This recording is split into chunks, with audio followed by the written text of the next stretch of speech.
In today's video, I'm going to teach you how to buy with PayPal without a credit card or bank account. So let's get started.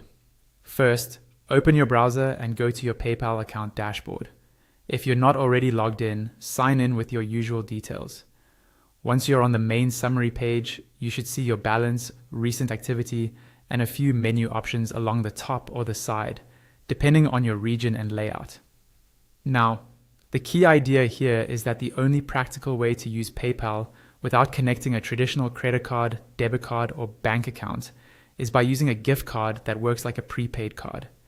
This could be something like a prepaid Visa, MasterCard, or a store-branded gift card that's compatible online.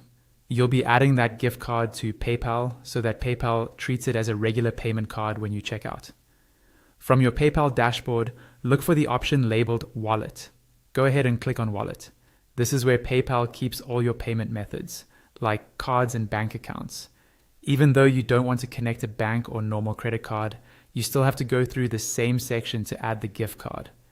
Inside the wallet, find and click on Link a Card or Bank. Don't worry about the word bank here. You're not going to link a bank account. On the next screen, select Link a Credit Card. Again, even if it's a prepaid or gift card, PayPal treats it as a type of card, so this is the option you want. You'll now see a form where you can enter the card details.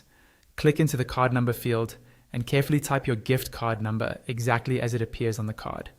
Take your time here and double check that there are no missing or extra digits.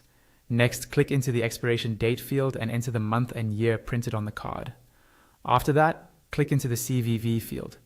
This is the 3-digit security code, usually found on the back of the card, near the signature area. Type that in accurately. Below that, you'll see a billing address dropdown. Open it and select the correct billing address that matches what's associated with the gift card. For many prepaid cards, this may be your own address, but if your card provider lets you register an address online, make sure it matches exactly. Once everything looks correct, click on Link Card. PayPal will take a moment to process the information. If the details are valid and the gift card is supported, it will now appear in your wallet as a usable payment method. From this point on, when you go to pay with PayPal at a store that accepts it, you can choose this card as your funding source and effectively buy